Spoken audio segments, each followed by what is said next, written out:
नमस्कार। 22 जनवरी को अयोध्या में भगवान राम श्री के विग्रह की प्राण प्रतिष्ठा है और प्राण प्रतिष्ठा के कार्यक्रम के साथ ही धार्मिक क्षेत्र में और राजनीतिक क्षेत्र में एक अलग सा गतिरोध पैदा हो गया। दो पीठों के शंकराचार्यों ने इस कार्यक्रम में आने से मना कर दिया और वहीं जो विपक्षी दल की पार्टियां हैं, कांग्रेस, सपा, अन्य पार्टियां, उन्होंने भी इस कार्यक्रम में आने से मना किया है। तो क्या शंकराचार्य का इसमें पक्ष है, क्या विपक्षियों का पक्ष है और क्या प्राण प्रतिष्ठा कार्यक्रम होता है, इन सारे मुद्दों पर आज बात करेंगे। भारत की जो हिंदू धर्म है, सनातन धर्म है, ये विविधताओं से भरा धर्म है। किसी एक पूजा पद्धति के लिए, किसी एक पूजा कार्यक्रम के लिए कोई एक विधि सुनिश्चित नहीं है। यदि उत्तर भारत की बात करें तो पूजा पद्धतियां अलग होती हैं, दक्षिण भारत में पूजा पद्धति, धार्मिक अनुष्ठान के कार्यक्रम अलग अलग होते हैं और उनके क्रियाकलापों में भी भिन्नता पाई जाती है। शंकराचार्य का कहना है कि प्राण प्रतिष्ठा कार्यक्रम में भगवान जी के जो प्राण प्रतिष्ठा कार्यक्रम हो रहा है उसमें जो अनुष्ठान की विधियां हैं, जो शास्त्र सम्मत विधियां हैं, उनका पालन नहीं किया जा रहा है, इसलिए वह इस कार्यक्रम में सम्मिलित नहीं होंगे। यह पुरी के शंकराचार्य और जो बद्री आश्रम पीठ है हमारी, उसके शंकराचार्य, दो लोगों ने इनको मना किया है। जैसा कि जानते हैं कि शंकराचार्य की स्थिति वही होती है जैसी किसी भी राजनीतिक देश में राष्ट्रपति और प्रधानमंत्री की होती है। तो किसी भी धार्मिक क्षेत्र की बात करें तो उनके एक उच्च गुरु होते हैं। इसी तरीके से हिंदू धर्म में चार पीठों के, श्रृंगेरी पीठ कर्नाटक, द्वारिका पीठ आपकी गुजरात में, बद्री पीठ आपकी उत्तराखंड में और चौथी जो पूरी पीठ है उड़ीसा में, इन चार पीठों के में शंकराचार्य बैठते हैं और इनके धार्मिक क्षेत्र से अलग अलग कार्य जुड़े हैं। शंकराचार्य का यह पक्ष है। आइए तो जानते हैं कि प्राण प्रतिष्ठा कार्यक्रम होता क्या है, इसकी क्या विधि होती है, इसके बारे में चर्चा करते हैं। जब किसी मंदिर का निर्माण होता है तो उसके सबसे पवित्र स्थल गर्भगृह में भगवान की जो प्रस्तर की मूर्ति हो या फिर किसी धातु की मूर्ति हो, उसमें प्राणों को समावेशित करना प्राण प्रतिष्ठा का ही नाम है, प्राणों की प्रतिष्ठा करना। तो यह प्रक्रिया वैदिक मंत्रों, अनुष्ठानों, धार्मिक पूजा पद्धति की एक बड़ी प्रक्रिया के माध्यम से संपन्न होती है। अब प्राण प्रतिष्ठा कार्यक्रम की प्रक्रिया जानने से पहले हमें यह समझना होगा, क्या अधूरे मंदिर में भी प्राण प्रतिष्ठा कार्यक्रम होता है या फिर प्राण प्रतिष्ठा कार्यक्रम की कोई एक विशेष पूजा पद्धति है। जैसा कि मैंने बताया कि हिंदू धर्म में कोई एक निश्चित पूजा पद्धति नहीं है। उत्तर भारत, दक्षिण भारत की मान्यताओं में, परंपराओं में भिन्नता है। सामान्यतः वैदिक ग्रंथों, धार्मिक ग्रंथों में तीन प्रकार से प्राण प्रतिष्ठा कार्यक्रम का वर्णन है कि यदि कोई भूमि का चयन मंदिर निर्माण के लिए होता है और उसमें गर्भगृह के स्थान पर यदि पूजा पद्धति कर दी जाए, उसके बाद मूर्ति को खुले आसमान में भी रख के आगे मंदिर का निर्माण किया जाए, तो वह भी एक विधि सम्मत, धार्मिक शास्त्र सम्मत प्राण प्रतिष्ठा कार्यक्रम होगा। दूसरा है कि जब मंदिर के गर्भगृह का निर्माण हो जाए, मंदिर से जुड़े अन्य जो क्षेत्र होते हैं, जैसे मंडप हम जिन्हें कहते हैं, महामंडप, नृत्य मंडप, जो आपने किसी भी मंदिर में देखे होंगे, तो एक जो भगवान का गर्भगृह होता है जहां भगवान विराजमान होते हैं, उसके साथ साथ कुछ कमरे जुड़े होते हैं। इन्हीं सभी संरचनाओं को जोड़ के मंदिर कहा जाता है। तो उसमें से सिर्फ यदि गर्भगृह का निर्माण हो जाए तो उसमें भी प्राण प्रतिष्ठा कार्यक्रम की जा सकती है। और तीसरी विधि है कि संपूर्ण मंदिर के निर्माण के बाद प्राण प्रतिष्ठा प्रारंभ करना। तो ये जो संपूर्ण विधि है, संपूर्ण मंदिर का निर्माण हो, उसके बाद प्राण प्रतिष्ठा कार्यक्रम किया जाए, तो इसको सबसे अच्छा माना जाता है। लेकिन अन्य दो विधियां भी शास्त्र सम्मत है। शंकराचार्य जी का जो मत है वह यह था कि जो पूर्ण मंदिर के निर्माण के बाद इस कार्यक्रम को किया जाए। बीजेपी राजनीति कर रही है। 2024 के चुनाव के संदर्भ में इन्होंने 22 जनवरी को यह कार्यक्रम रखा है। अब ये समझते हैं कि प्राण प्रतिष्ठा कार्यक्रम की प्रक्रिया क्या होती है। तो प्राण प्रतिष्ठा कार्यक्रम की प्रक्रिया लगभग 5 से 7 दिन की होती है और एक लंबे नीतियों के साथ, शास्त्रों के साथ, नियमों के साथ, विधियों के साथ इसको किया जाता है। इसमें एक मुख्य यजमान होते हैं और कुछ सहायक यजमान होते हैं। तो मुख्य यजमान को इसमें जो विश्व हिंदू परिषद है, उनके RN सिंह जो अध्यक्ष हैं, वह अपनी पत्नी के साथ 7 दिन तक इस कार्यक्रम में रहेंगे, मुख्य यजमान के रूप में अपनी भूमिका निभाएंगे। प्रधानमंत्री मोदी इस कार्यक्रम के मुख्य यजमान नहीं है। दूसरा, जब प्राण प्रतिष्ठा कार्यक्रम शोभा यात्रा के साथ होती है, जिस मूर्ति के विग्रह की प्राण प्रतिष्ठा होनी हो, उस मूर्ति को नगर में या मंदिर के आसपास एक यात्रा निकाली जाती है, जिससे लोगों में उस मूर्ति के प्रति धार्मिक भाव, आस्था जागृत हो सके। उसके बाद मूर्ति को पुनः मंदिर के मंडप में लाया जाता है। वहां पर अधिवासों से इस मूर्ति को गुजारा जाता है। अधिवास का मतलब होता है कि एक दिन कभी जल में उसको रखा जाता है रात भर, तो उसको जल अधिवास कहते हैं। फिर इसके बाद अनाज में रखा जाता है तो उसको धान्य अधिवास कहते हैं।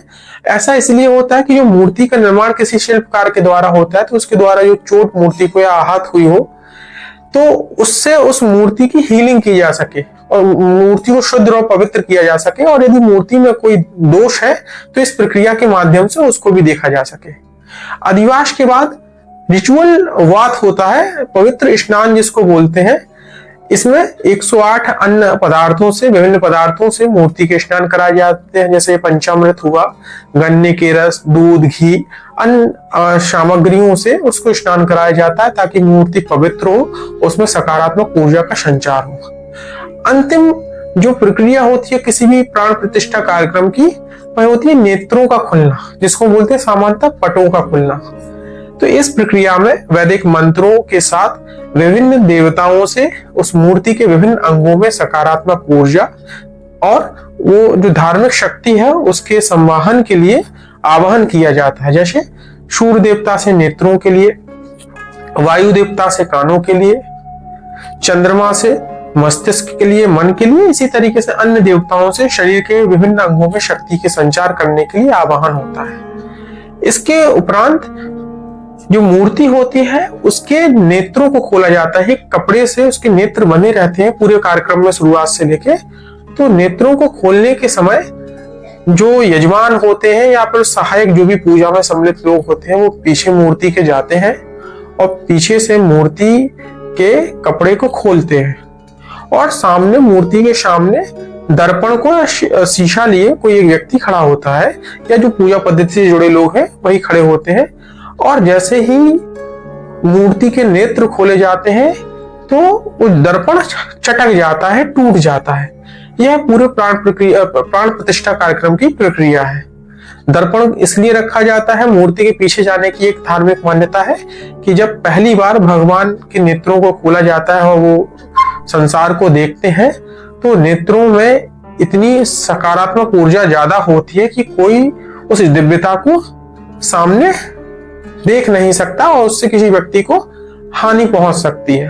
तो यह प्रक्रिया पूरी प्राण प्रतिष्ठा कार्यक्रम की होती है। इसके साथ विपक्षी पार्टियों को भी कार्यक्रम का निमंत्रण दिया गया है, लेकिन कांग्रेस और बसपा जैसी पार्टियों ने इस कार्यक्रम में आने से मना किया है। अब बात है कि क्या राम मंदिर की प्राण प्रतिष्ठा कार्यक्रम के साथ राजनीति हो रही है? तो इस बात से बिल्कुल भी इनकार नहीं किया जा सकता है कि यह कार्यक्रम विशुद्ध धार्मिक कार्यक्रम है। इस कार्यक्रम में भारतीय जनता पार्टी, विश्व हिंदू परिषद, इसके साथ साथ आरएसएस जैसी पार्टियां शुरू से ही इस आंदोलन में जुड़ी रही हैं, तो उनका हस्तक्षेप इस कार्यक्रम में ज्यादा है। क्योंकि ये जो 3 पार्टियां हैं जिनका मैंने नाम बताया है आपको, इन्होंने राम जन्मभूमि आंदोलन को देश विदेश स्तर तक पहुंचाया, शुरू से ही इसके लिए लड़ाई लड़ी। तो ये उस चीज का इसमें प्रयोग कर रहे हैं, अपने प्रभाव का, और राजनीतिक इसमें हस्तक्षेप जरूर है। दूसरी चीज है, कांग्रेस और बसपा जैसी, सपा जैसी पार्टियों ने कहा है कि राम मंदिर के निर्माण में बीजेपी हस्तक्षेप कर रही है, और दूसरी ओर वह यह कहते हैं कि ये मंदिर का निर्माण बीजेपी ने नहीं, सुप्रीम कोर्ट के निर्णय के द्वारा हुआ है। तो जब सुप्रीम कोर्ट के निर्णय के द्वारा इस मंदिर का निर्माण हो रहा है तो इन पार्टियों को इस कार्यक्रम में सम्मिलित होना चाहिए था। इस कार्यक्रम में सम्मिलित ना होकर कांग्रेस और अन्य विपक्षी दल भी राजनीति कर रहे हैं। उनका अपना एक वोट बैंक है। जैसे बीजेपी हिंदुओं के लिए कार्य करती है, तो कांग्रेस और बसपा का, सपा का एक बड़ा वोट बैंक मुस्लिम है, तो इस कार्यक्रम में ना जाकर मुस्लिम वोट बैंक को अपना मजबूत कर रहे हैं। ये पूरे कार्यक्रम धार्मिक राजनीतिक है। और भारत में यदि हम प्राचीन समय से पढ़ते हैं, अध्ययन करते हैं, तो यह समझ में आता है कि भारत में धर्म और राजनीति का कभी अलगाव नहीं रहा है, एक दूसरे से मिलकर कार्य की है। दोनों एक दूसरे से मिलकर हमेशा कार्य किया है, तो इस कार्यक्रम में भी हमें देखने को मिल रहा है। दूसरी चीज ये प्रश्न उठता है, क्या प्रधानमंत्री को इस कार्यक्रम में बुलाना चाहिए? उनके द्वारा राम मंदिर के निर्माण जो प्रतिष्ठा कार्यक्रम है उसमें जो नेत्र खोलने की प्रक्रिया होगी वो प्रधानमंत्री के द्वारा होगी, मूर्ति के पीछे खड़े होकर, तो उनको करना चाहिए कि नहीं करना चाहिए? तो ऐसा पहली बार नहीं है। जब सोमनाथ मंदिर का जीर्णोद्धार करके उसको पुनर्निर्माण कराया गया तो डॉक्टर राजेंद्र प्रसाद जो तत्कालिक राष्ट्रपति थे, उन्होंने उस मंदिर में जाके सोमनाथ जो शिवलिंग है उसकी प्राण प्रतिष्ठा वहां पर की थी। और विभिन्न समय काल में विभिन्न मंदिरों में राजनीतिक उपस्थिति रही है मंदिर के निर्माण के समय, प्राण प्रतिष्ठा के कार्यक्रम के समय। और दूसरी चीज यह जो निर्णय लेने के काम है, कौन करेगा कौन नहीं करेगा, तो रामभूमि तीर्थ ट्रस्ट है, उनके द्वारा यह निर्णय लिया गया। तो इसे कहीं से गलत कहना उचित नहीं होगा, क्योंकि दूसरा पक्ष ये भी है सामान्य रूप से, यदि इन पार्टियों ने इस मंदिर के लिए एक लंबी लड़ाई लड़ी है तो इनको उसका लाभ लेने का भी अधिकार है।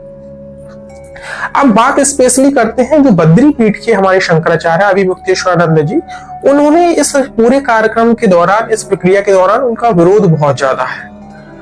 इस विरोध के कारण एक ऐतिहासिक रूप से भी देखा जा सकता है। 1993 में सुप्रीम कोर्ट के निर्णय के बाद ट्रस्ट निर्माण की बात की गई, तो एक राम जन्मभूमि न्यास और एक राम जन्मभूमि रामायण ट्रस्ट था। तो ये रामायण जो ट्रस्ट था, इसमें स्वामी अभिमुक्तेश्वरानंद जी के जो गुरु थे, या फिर इनसे पहले जो बद्री पीठ के और द्वारका पीठ के शंकराचार्य थे, स्वरूपानंद जी महाराज, तो स्वरूपानंद जी महाराज ने उस रामालय ट्रस्ट को लीड किया।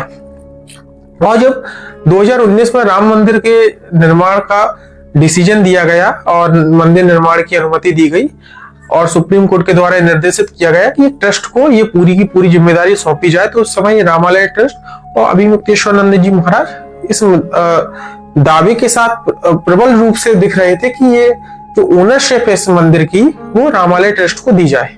हालांकि ऐसा हुआ नहीं और भारत सरकार ने एक नए राम जन्मभूमि तीर्थ क्षेत्र ट्रस्ट की गठन किया।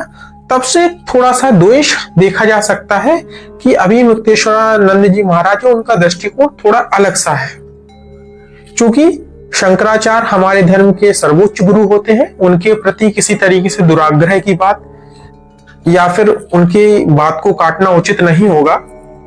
जितना हमने पढ़ा नहीं होता उससे ज्यादा उनकी किताबें शोध उन्होंने किए होते हैं। लेकिन हिंदू धर्म की एक खासियत है कि यहाँ पर अपने धर्म सर्वोच्च धर्मगुरु के लिए भी कुछ विचार रखने की अनुमति होती है। इस धर्म में इस स्वच्छंदता स्वायत्तता के कारण ही यह आज तक कंटिन्यू बना हुआ है। तो राम मंदिर भूमि पर शंकराचार्य का भी पक्ष सही है और जो राम जन्मभूमि न्यास ट्रस्ट है उसका भी पक्ष सही है। इसके साथ साथ जो पार्टियां हैं वो राजनीति करेंगी। भारत में कोई भी कार्य बिना राजनीति के नहीं होता है, तो यह कार्यक्रम में भी आपको राजनीतिक प्रभाव देखने को मिल सकता है। अब ये धार्मिक कार्यों में राजनीति होनी चाहिए नहीं होनी चाहिए, इसकी जिम्मेदारी मैं आप लोगों पर छोड़ता हूं। यदि आपको ये वीडियो अच्छा लगा हो तो लोगों तक इसको शेयर कीजिएगा, सब्सक्राइब कीजिए चैनल को। जय हिंद, जय श्री राम।